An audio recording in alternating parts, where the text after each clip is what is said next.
مسیح میں میرے عزیز بھائیوں اور میری عزیز بہنوں، آج ہم خاص طور پر دعا مانگتے ہیں فادر سلیم کے والد صاحب کے لیے جو خداوند نے سو گئے ہیں کہ خداوند کی روح کو آرام عطا فرمائے۔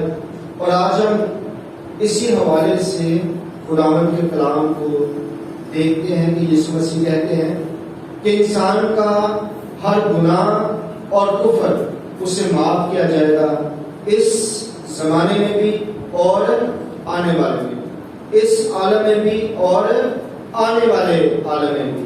تو بہت سے لوگ سوچتے ہیں یہاں پہ کہ آنے والے عالم کا مطلب صرف زمین پر زمانہ ہے، یعنی کہ ابھی زمانے کو زمین تک محدود ہے، یعنی کہ وہ یہ نہیں کہتے کہ جب انسان اس دنیا سے چلا جائے گا تو اس عالم میں بھی اس کے گناہ معاف ہو سکتے۔ زیادہ تر لوگ آج کل اسی طرح کی تعلیمات دیتے ہیں کہ گناہوں کی معافی کا تعلق آپ کے اس دنیا میں رہنے کے ساتھ ہے۔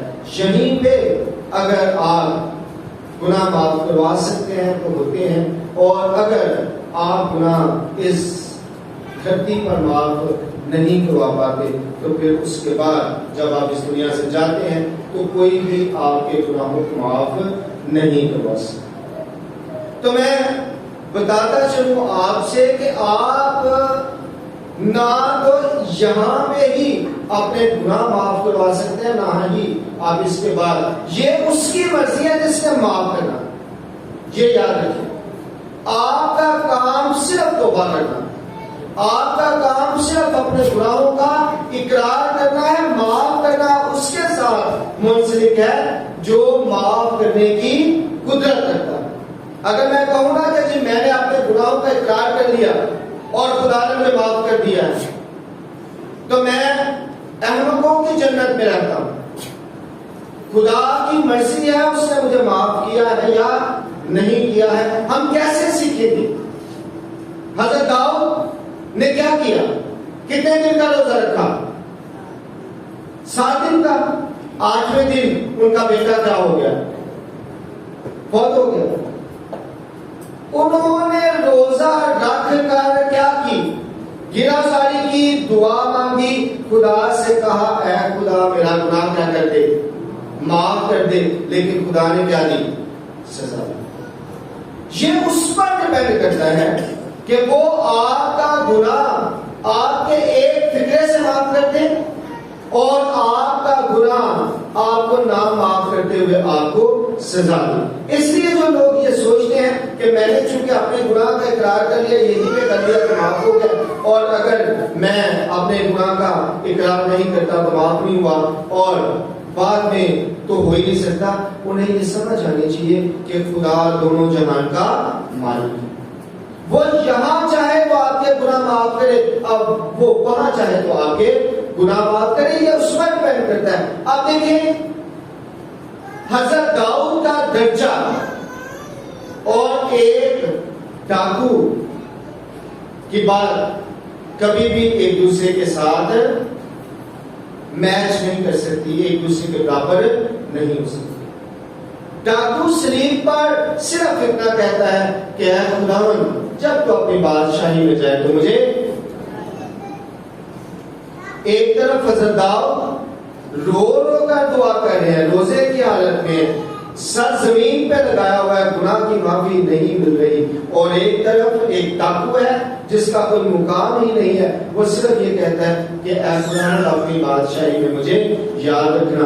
تو خدا یسوع مسیح کہتے ہیں تو آج ہی میرے ساتھ یعنی کہ یہ جو گناہوں کی معافی کا تعلق ہے یہ اصل میں اس کی مہربانی کے ساتھ جڑا ہوا ہے، اور ہمیں اس کی مہربانی سے کبھی بھی مایوس نہیں ہونا چاہیے، بلکہ ہمیں ہمیشہ اس بات پر یقین کرنا چاہیے کہ ہم جب بھی مانگتے ہیں تو خداوند ہمیں کیا کرتا ہے؟ معاف کرتا ہے، لیکن اس کی مرضی کے مطابق۔ تبھی یسوع مسیح کہتے ہیں کہ تیری مرضی جیسے آسمان پر پوری ہوتی ہے زمین پر بھی. یعنی کہ مرضی اسی کی چلے گی.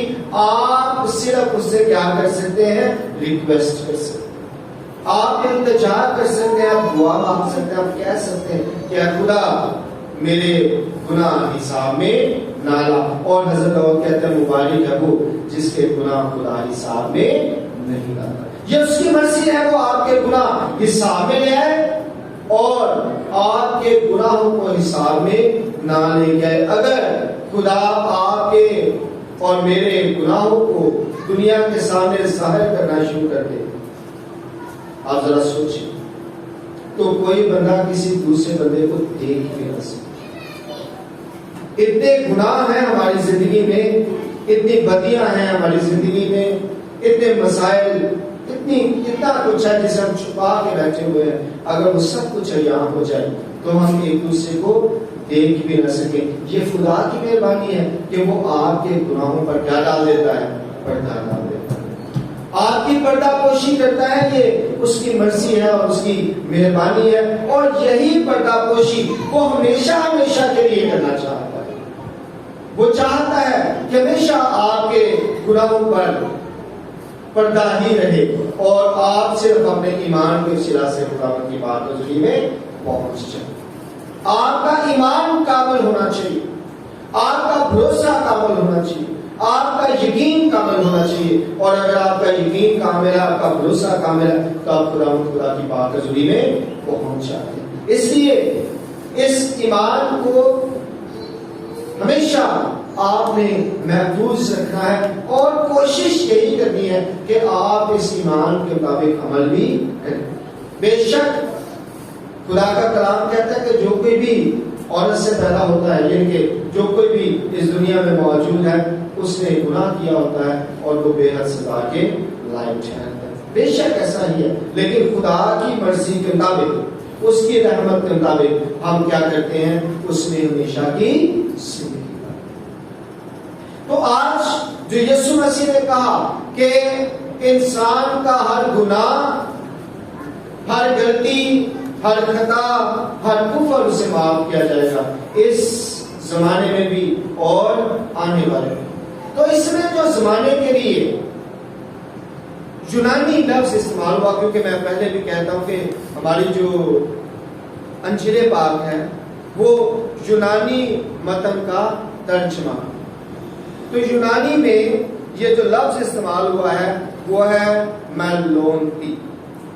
میلونتی اس کا مطلب ہوتا ہے ایسا زمانہ جو مستقبل کے ساتھ جڑا ہو, لیکن مستقبل مطلق کے ساتھ جڑا ہو, یعنی کہ فیوچر انڈیفینٹ کے ساتھ جڑا ہو.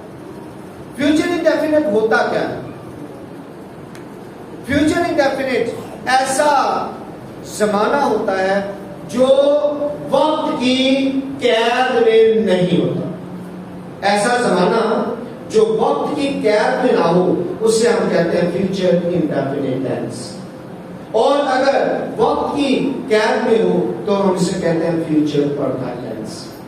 تو یہاں پہ جو لفظ استعمال ہوا ہے میلونتی, اس کا مطلب ہوتا ہے کہ اب یہ بات کسی وقت کی قید میں نہیں ہے. یعنی کہ زمین تک اسے محدود کرنا, زمین تک اسے محدود کرنا کلام کی خلاف ورزی.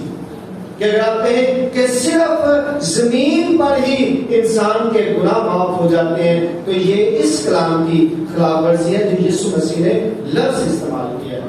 حالانکہ جب ہم دیکھتے ہیں لوکا 18:32 میں اور مرکز 10:30 میں, تو وہاں پہ جو ورڈ آنے والی زندگی کے حوالے سے, آنے والے عالم کے حوالے سے استعمال ہوا ہے وہ ہے الکوماہی یا الکومہی. تو اس میں اور اس میں فرق ہے. وہاں پہ لکھا ہوا ہے اور اس زمانہ میں کئی گنا زیادہ نہ پائے اور آنے والے عالم میں ہمیشہ کی زندگی. لفظ دونوں طرف, دونوں فکروں میں ایک ہی لفظ ہے, آنے والا عالم, یہاں پہ بھی آنے والا عالم. لیکن جب ہم یونانی مذہب میں جاتے ہیں تو وہاں پہ ہم دیکھتے ہیں کہ ان دونوں کے لیے جو الفاظ استعمال ہوئے ہیں وہ الگ الگ ہیں. ایک میں جو لفظ استعمال ہوا ہے وہ ہے میلونتی اور دوسرے میں ایرکھومن. تو ایرکھومی میں میلونتی میں فرق ہے. فرق کیا ہے کہ وہاں پہ کوئی ٹائم لیمٹ نہیں ہے، بلکہ جب تک قیامت، جب تک سب کچھ تباہ نہیں ہو جاتا، ختم نہیں ہو جاتا اور ہم ایک نئی دنیا میں نہیں چلے جاتے، یعنی کہ خاتمے کے بعد انصاف تب تک جب تک نہیں آ جاتا تب تک کا زمانہ جو ہے وہ میلونتی میں ہی رہے گا.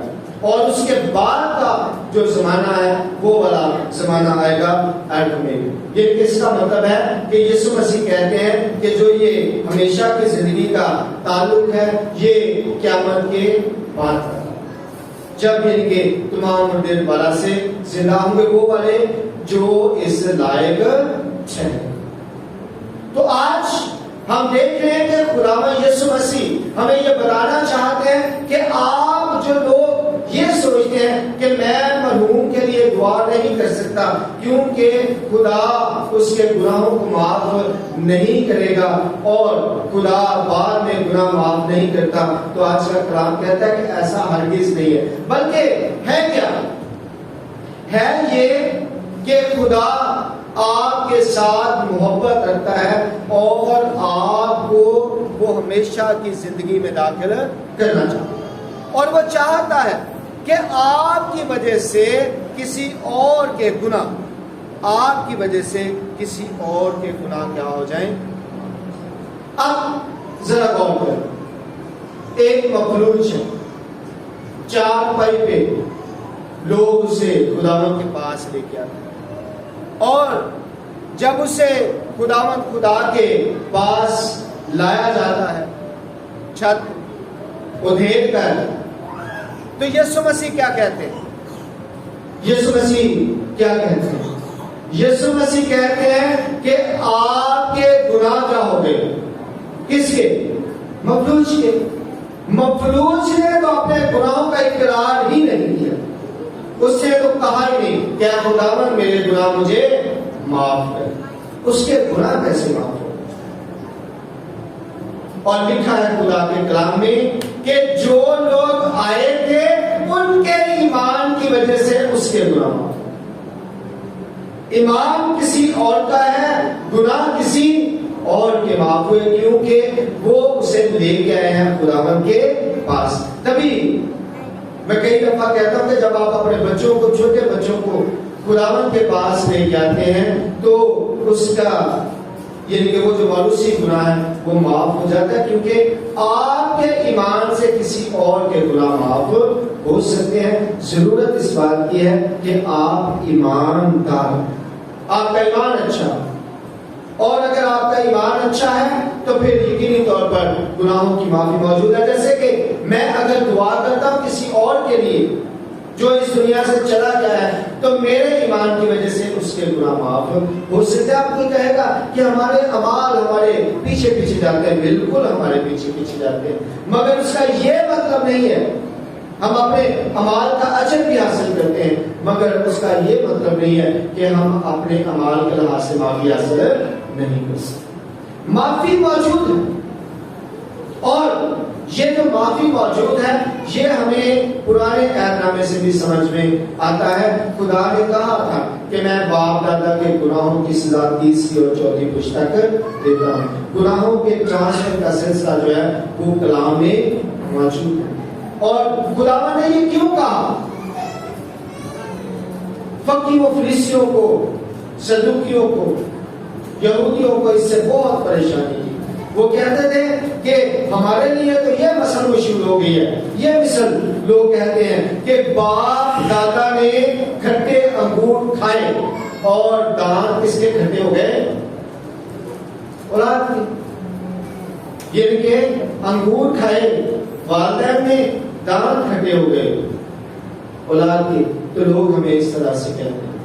تو خدا کہتا ہے کہ کیا تمہاری راہیں راست ہیں؟ کیا میں جو کلام کرتا ہوں وہ جھیت نہیں کرتا ہوں؟ کیا میں جو باتیں کرتا ہوں جھیت نہیں کرتا ہوں؟ آپ کی باتیں ہی ٹھیک ہیں. آپ بھی کہتے ہیں کہ جی یہ کیسے ہو سکتا ہے کہ ہمارے والدین نے گناہ کیے اور ہم اس کی سزا بھی بھگتیں. تو اصل میں کیا ہے؟ خدا کیا چاہتا ہے؟ خدا یہ چاہتا ہے کہ اگر آپ کے والدین نے گناہ کیے ہیں تو آپ ان کے لیے کیا کریں؟ معافی مانگے. اس لیے خداوند ایسے اصول اور ایسے قوانین بناتا ہے تاکہ آپ دعا ہمیشہ جاری تاکہ سب بچے. اب جو خود غرض لوگ ہوتے ہیں وہ کس طرح کے ہوتے ہیں؟ وہ اس طرح کے ہوتے ہیں کہ ایک بندہ جو ہے وہ فرسٹ آ گیا کلاس میں, ایک بچہ فیل ہو گیا, بچہ فیل ہو گیا,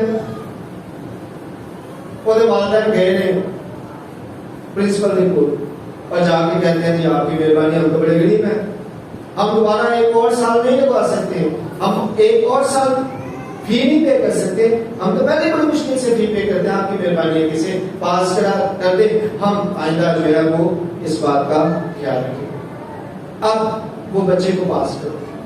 اب جو فرسٹ آنے والا بندہ ہے وہ احتجاج کر دیتا ہے, وہ کہتا ہے جی میں نے اتنی محنت کر کے اس مقام کو حاصل کیا ہے اور اس نے کوئی بھی محنت نہیں کی اور آپ نے اسے بھی پاس کر دیا, یہ کون سی بات ہے, یہ تو ناانصافی ہوگی. آج کل جو لوگ یہ کہتے ہیں نا کہ جناب آپ اے خداوند آپ ان کے بھی گناہ معاف کر دیتے ہیں جنہوں نے پوری زندگی غلطیاں کی ہیں, خطائیں کی ہیں, اور ہم نے اتنی محنت کی ہے, آپ نے ان کو ہمارے برابر کر دیا, تو خدا نے اصل میں ان کو آپ کے برابر نہیں کیا. آپ فرسٹ ہیں تو آپ فرسٹ ہی ہیں, وہ تو بیچارہ صرف اگلی کلاس میں ہی جاتا ہے.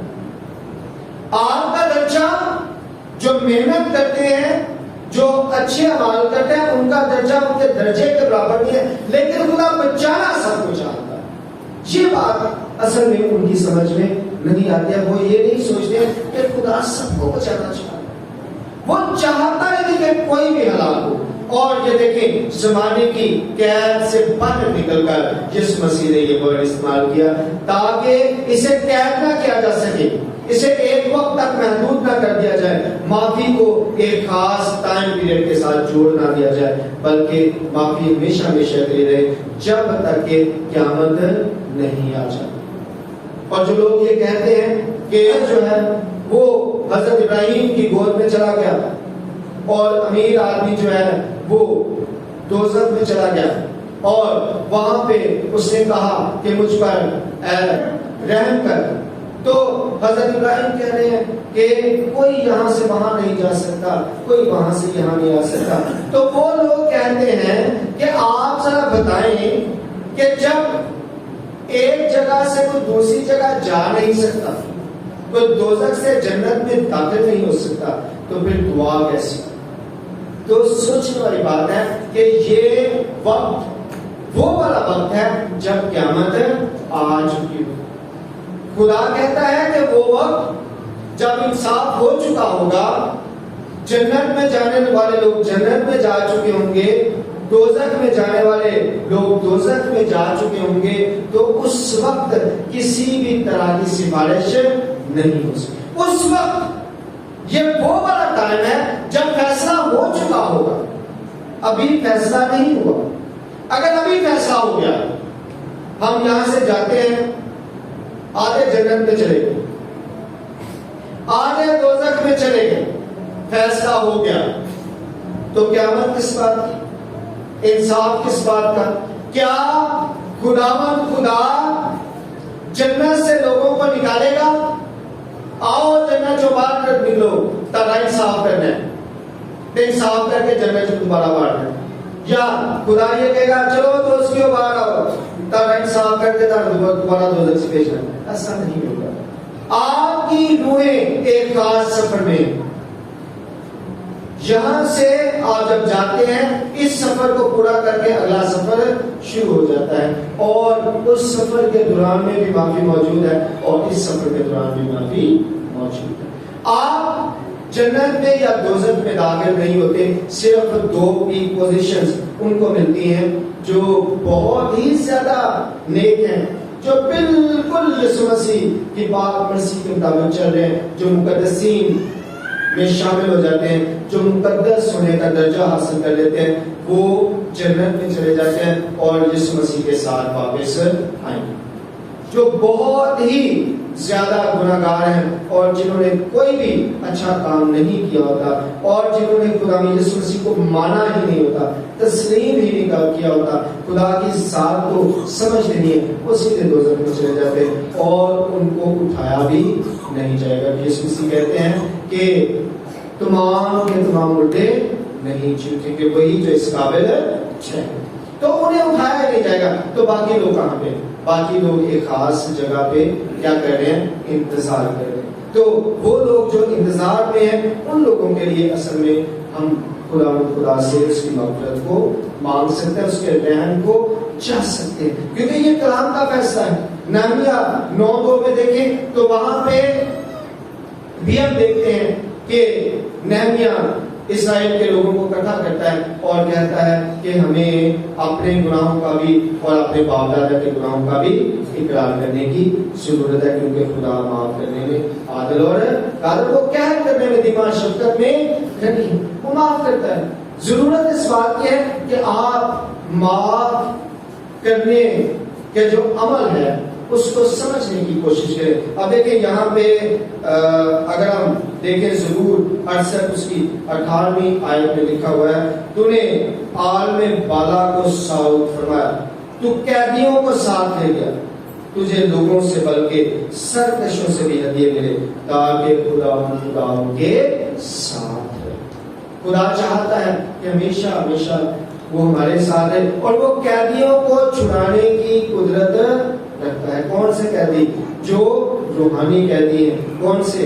جو اس دنیا سے جانے کے بعد ابلیس کی قید میں ہوتے ہیں۔ تبھی تو یسوع مسیح کہتے ہیں اے باپ میں اپنی روح تیرے ہاتھوں میں سونپتا ہوں، میں سکھانے کے لیے کہ بہت ضروری ہے کہ آپ کی روح خداوند کے پاک ہاتھوں میں ہے۔ لیکن اگر آپ کی روح قید ہو گئی ہے، ابلیس کے قبضے میں چلی گئی ہے، تو پھر یسوع مسیح اسے چھڑانے کی قدرت رکھتے ہیں۔ ضرورت اس بات کی ہے کہ آپ خداوند سے کہیں کہ اے خداوند تو قیدی روحوں کو چھڑا، اے خداوند انہیں بچا، اے خداوند ان پر رحم کر۔ اور یہی رحم کی التجا جو ہے وہ ہم ہمیشہ ان تمام لوگوں کے لیے گزارتے ہیں جو اس دنیا سے چلے جاتے ہیں، کیونکہ ہمیں نہیں پتا ہوتا کہ وہ واقعی کہیں قید ہو گئے ہیں یا خدا کی پاک رحمت کے اندر ہے۔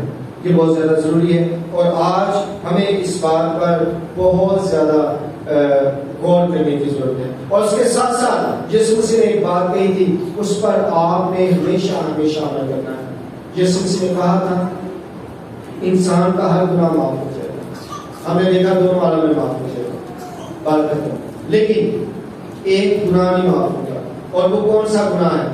جو روح کے گناہ کون سا ہو رہا تھا اس وقت جب یسوع مسیح نے یہ کہا؟ فریسی یسوع مسیح کو کہتے ہیں اس کے حق میں کہتے ہیں کہ یہ جو یسوع ہے یہ بلزبول کی مدد سے کیا نکالتا ہے؟ بدروحوں کو نکالتا ہے۔ یعنی کہ یہ جو گناہ وہ کر رہے تھے یہ یسوع مسیح کے بدن کے خلاف نہیں بلکہ اس کے اختیار کے خلاف، روح کے خلاف۔ اور آج بھی جو لوگ مقدسین کے حوالے سے، کئی لوگ ہیں نا مقدسہ مریم کو مقدسہ مریم بھی نہیں کہتے، ڈائریکٹلی مریم کہتے ہیں، تو ان کے لیے آج کا کلام کہتا ہے یہ گناہ آپ کا کبھی نہیں معاف ہوگا۔ جو بھی مقدسین کے حوالے سے گناہ کرتے ہیں، ان کے حوالے سے غلط باتیں کرتے ہیں، بری باتیں کرتے ہیں، خدا کا کلام کہتا ہے ان کا گناہ کبھی بھی معاف نہیں ہو سکتا، نہ یہاں پہ نہ وہاں پہ ان کا گناہ کبھی بھی معاف نہیں ہو سکتا، کیونکہ وہ روح کے خلاف گناہ کرتے ہیں، اختیار کے خلاف گناہ کرتے ہیں، خداوند کی پاک مرضی کے خلاف گناہ کرتے ہیں کہ جسے خدا نے مقدس کیا ہوتا ہے وہ اس مقدس کے خلاف گناہ کرتے ہیں، جسے خدا نے چنا ہوتا ہے وہ اس چنے ہوئے کے خلاف گناہ کرتے ہیں۔ اور یہی بات پرانے عہد میں بھی موجود ہے، اور اسی بات کو ہم سمجھتے ہوئے اس بات کو جان سکتے ہیں کہ انبیاء کے خلاف گستاخی آپ نہیں کر سکتے۔ مقدسین کے خلاف آپ بات نہیں کر سکتے. اگر آپ کریں گے تو آپ کا یہ گناہ کبھی بھی معاف نہیں ہو سکتا. اس لیے جب بھی آپ بات کریں تو بڑی ناپ توڑ کے کریں. کہیں ایسا نہ ہو کہ آپ اپنے جوش میں کسی نبی کے خلاف یا کسی مقدس کے خلاف کوئی ایسا فکرہ بول دیں کہ جس کی وجہ سے آپ پھر کبھی بھی اس گناہ سے باہر نہ آ سکیں اور پھر آپ کبھی مردوں کی قیامت میں داخل ہی نہ ہو سکیں بلکہ ہمیشہ ہمیشہ کے لیے دوزخ میں چلے جائیں. خدا مجھے اور آپ کو اپنے کلام پر عمل کرنے کی توفیق عطا فرمائے.